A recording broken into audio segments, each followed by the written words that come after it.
izin masuk, izin memperkenalkan diri. Nama saya Reva Aulia Said. Di sini saya sebagai host pada podcast kali ini. Pada kesempatan ini saya akan membahas terkait isu dalam ruang lingkup kesehatan yang banyak diperbincangkan. Baik, pada podcast kali ini kita akan membahas tentang benarkah layanan BPJS dihapuskan. Di sini sudah berada bersama saya mahasiswa kesehatan, yaitu Saudara Wireski Syahpriyatna dan Saudari Fitri Handayani. Langsung saja, mari kita tanyakan dan mencoba diskusikan hal ini dan akan mencoba meluruskan terkait hal ini. Menurut Anda, Joko Widodo ini secara resmi telah mengeluarkan peraturan Presiden nomor 59 tahun 2024 yang intinya adalah akan menghapuskan kelas di BPJS Kesehatan kelas 1, 2, 3 ini akan dihapuskan, dan sebagai gantinya ini pemerintahan akan menerapkan sistem kelas rawat inap standar atau KRIS yang akan mulai berlaku di tahun 2025. Apa sih itu KRIS dan kenapa akhirnya kelas ini dihapuskan? Baik ya, saya akan menjawab. Menurut pandangan kami sebagai mahasiswa kesehatan, menurut saya mungkin perlu dibicarakan ulang ya dengan hati-hati mengenai Kapres 59 tahun 2024 itu tidak adanya kata-kata yang menghapuskan gitu ya. Perlu saya luruskan, tidak ada kata-katanya menghapuskan. Jadi mungkin kami tidak tahu ya Anda itu dapat kata-kata dihapuskan itu dari mana. Tapi mungkin perlu saya jelaskan itu tidak ada kata-kata itu, dan yang ada itu mengatur tentang KDK ini ya. Yang ada itu mengatur tentang KDK ini tentang pemilihan tempat FKTP gitu ya, tentang screening dan KRIS juga. Tidak ada begitu ya, tidak ada yang katanya menghapus itu yang seperti Anda katakan barusan, tidak ada. Oh begitu. Kan berarti informasi yang beredar ini saya dapatkan informasi yang sedang keluar ini kabarnya kelasnya akan dihapuskan. Berarti boleh saya luruskan sedikit bahwa tidak ada penghapusan kelas begitu ya? Ya, itu sudah jelas yang setelah saya baca gitu ya dari sebelum-sebelumnya. Tidak ada kata-kata yang menghapuskan gitu ya, menghapuskan BPJS ini. Itu tidak ada. Yang jelas itu bahwa Perpres 59 tahun 2024 itu menyempurnakan Perpres sebelumnya gitu ya.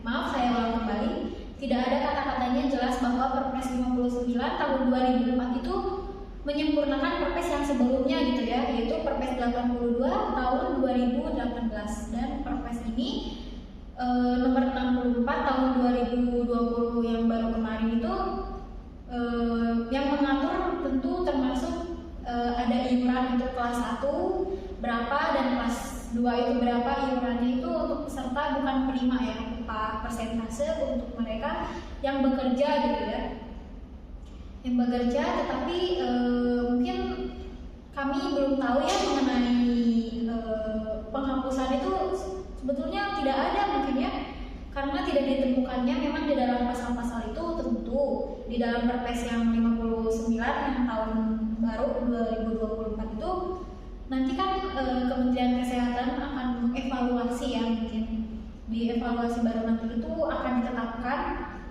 paket dan pemanfaatan iuran dan lain sebagainya. Oke, berarti apakah ada perubahan untuk iuran ini? Kan yang paling menjadi syarat masyarakat adalah soal iuran ini. Untuk hasil analisis kami berdua mengenai iuran ini yang sampai detik ini sih iuran itu belum ada perubahan.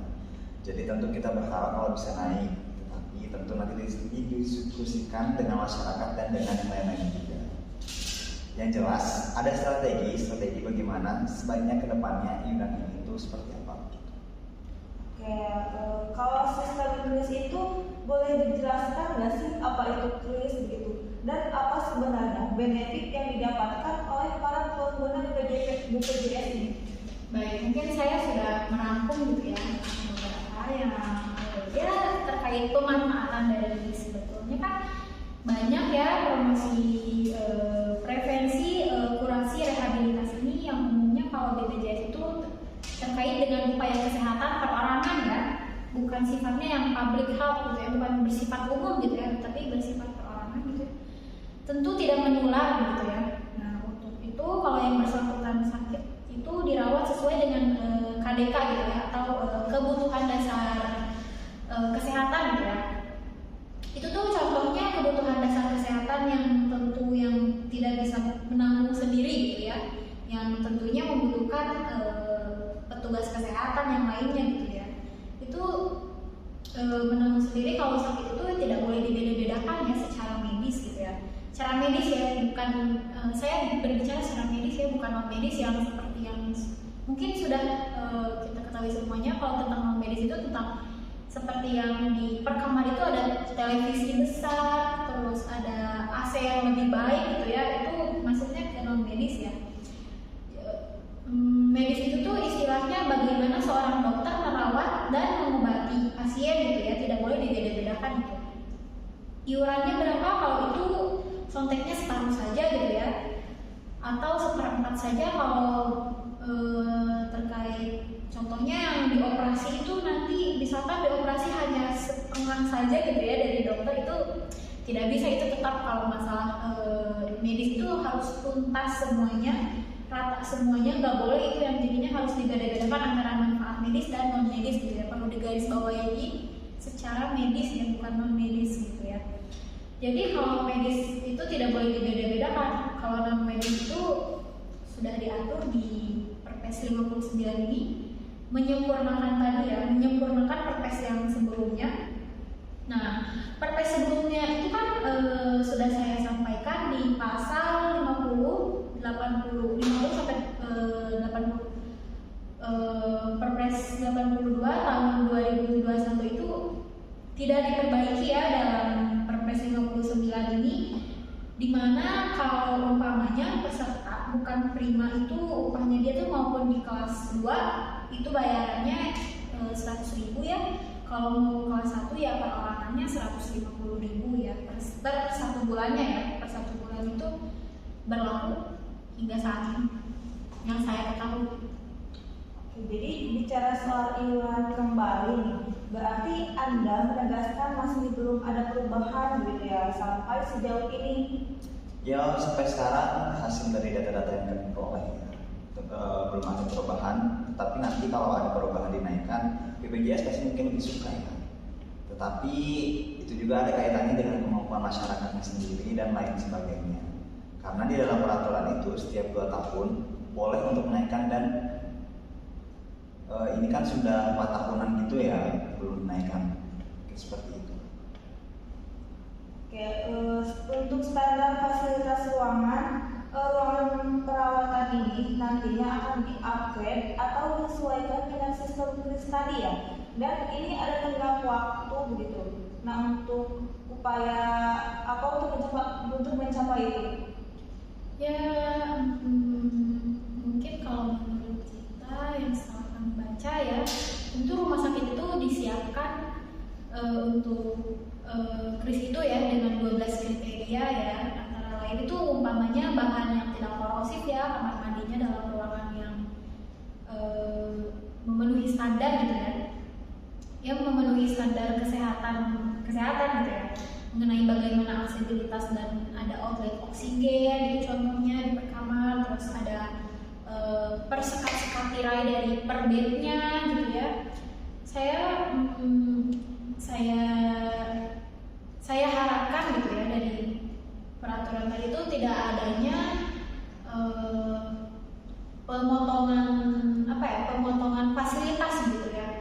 Mungkin yang saya cita-citakan dilebihkan gitu ya, mungkin dilebihkan 100 bed atau mungkin dari tenaga kesehatannya itu sendiri lebih ditambahkan lagi gitu ya. Jadi saya harapkan tidak ada pengurangan terkait adanya kris ini gitu.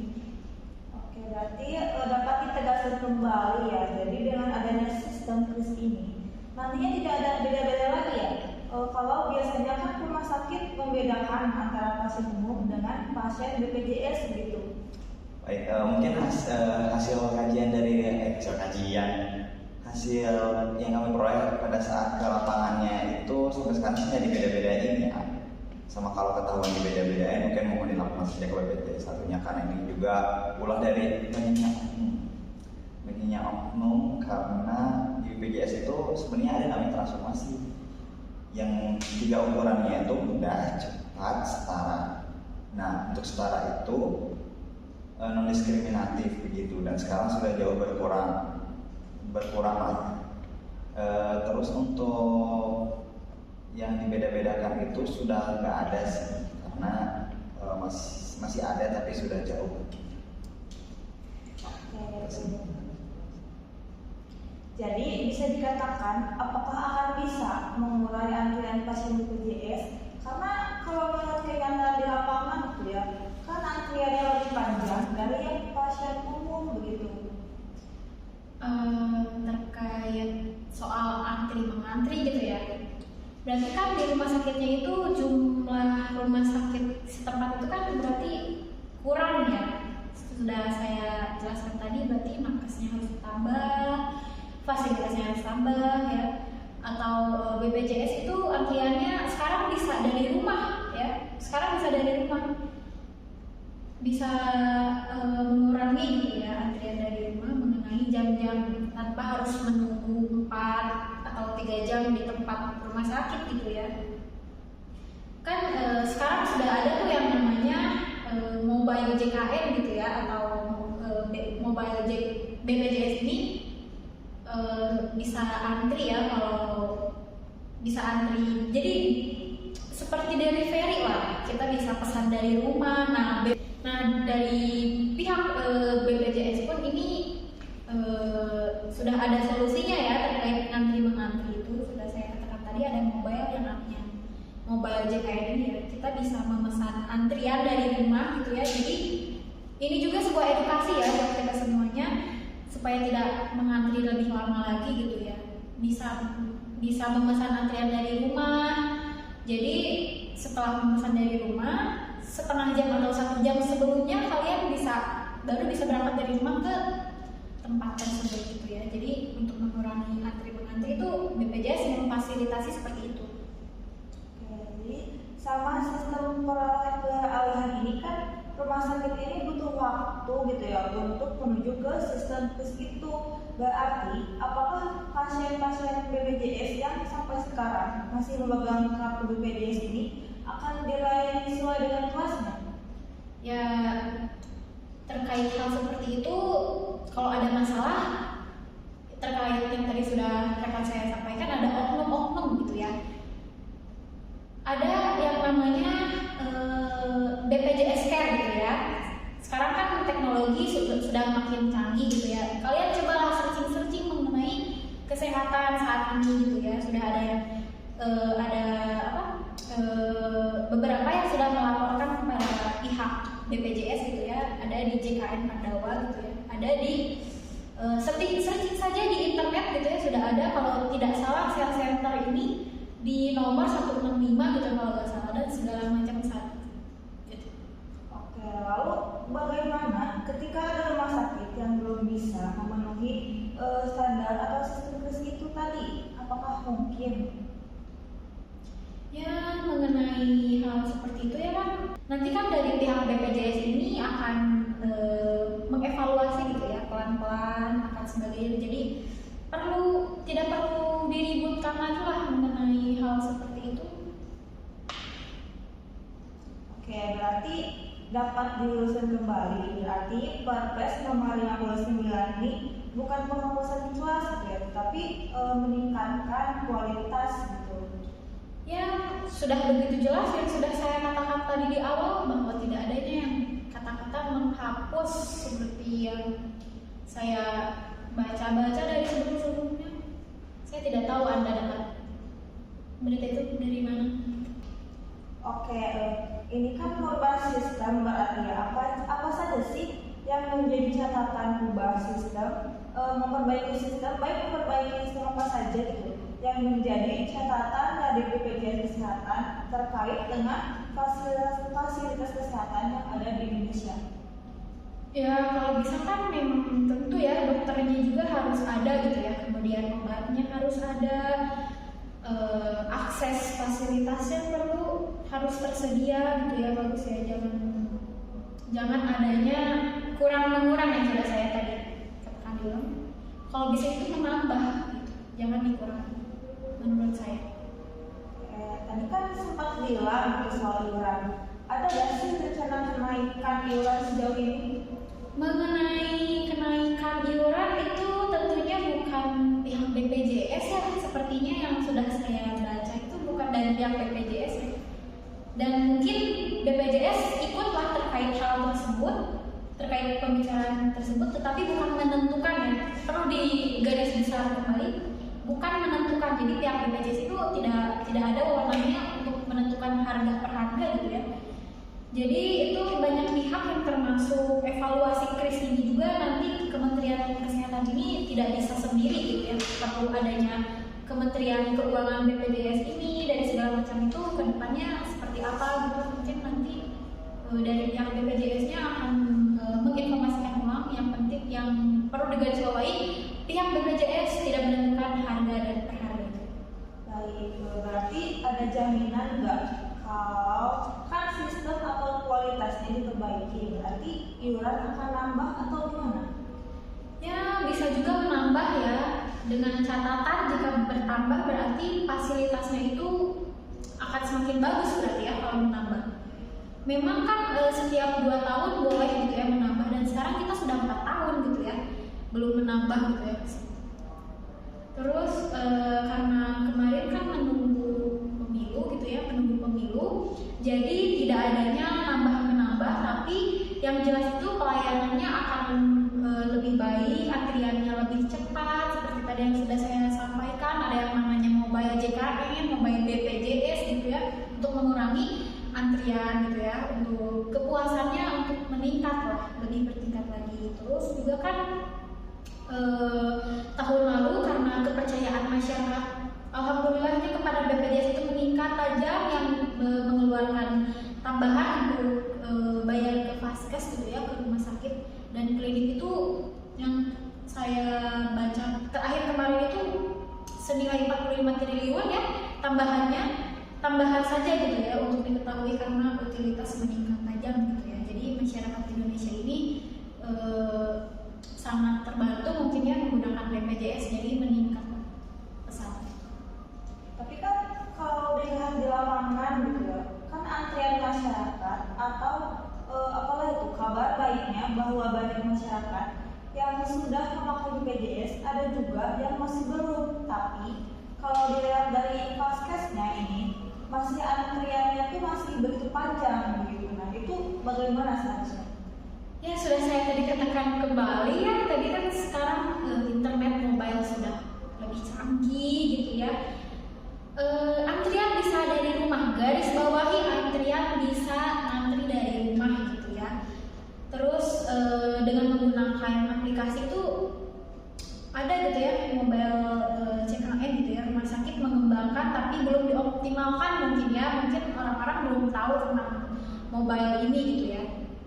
Mungkin dari pihak BPJS ini perlu jadi catatan ya, perlu mengoptimalkan kembali terkait BPJS mobile ini ya.